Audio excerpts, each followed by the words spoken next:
Hi friends, അപ്പോൾ ഇന്ന് പെരുന്നാളായതുകൊണ്ട് രാവിലെ തന്നെ പായസം കാര്യങ്ങളൊക്കെ റെഡി ആയിട്ടുണ്ട്. അങ്ങനെ പള്ളിയും കാര്യങ്ങളൊക്കെ കഴിഞ്ഞിട്ട് എല്ലാവരും എത്തിയപ്പോൾ അവർക്ക് പായസമൊക്കെ കൊടുത്തിട്ടുണ്ട്. പായസമൊക്കെ കുടിച്ച് കഴിഞ്ഞിട്ട് അമ്മായിമാരും വല്യമ്മമാരും മക്കളും എല്ലാവരും സിറ്റ് ഔട്ടിലൊക്കെ വന്നിട്ട് കഥ പറച്ചിലും അതേപോലെ ഓരോ വിശേഷങ്ങളൊക്കെ പറഞ്ഞുകൊണ്ടിരിക്കുകയാണ്. പിന്നെ കസിൻസൊക്കെ ഓരോ ഫോട്ടോഷൂട്ടും കാര്യങ്ങളൊക്കെ നടത്തിക്കൊണ്ട് നിൽക്കുകയാണ്. ആ ഒരു ടൈമിൽ എനിക്ക് വിശന്നപ്പോൾ ഒരു ഗ്ലാസ് പായസമൊക്കെ എടുത്ത് കുടിച്ചിട്ടുണ്ട്.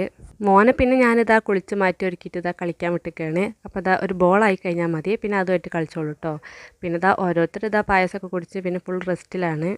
1 മണി 1:30 ആയപ്പോഴത്തേക്കും നമ്മളുടെ ഗസ്റ്റുകളൊക്കെ എത്തിയിട്ടുണ്ടായിരുന്നു. അങ്ങനെ ഒരു സൈഡിൽ ഫുഡ് കഴിച്ചുകൊണ്ട് നിൽക്കുന്നുണ്ട്, ഒരു സൈഡിൽ ഫുഡ് കഴിച്ചിട്ട് ഓരോരുത്തർ പോവുകയാണ്. ഫുഡ് കഴിക്കലൊക്കെ കഴിഞ്ഞിട്ട് ഞങ്ങൾ ഉമ്മച്ചിനെ കാണാൻ വേണ്ടിയിട്ട് ഹോസ്പിറ്റലിലേക്ക് പോവുകയാണ്.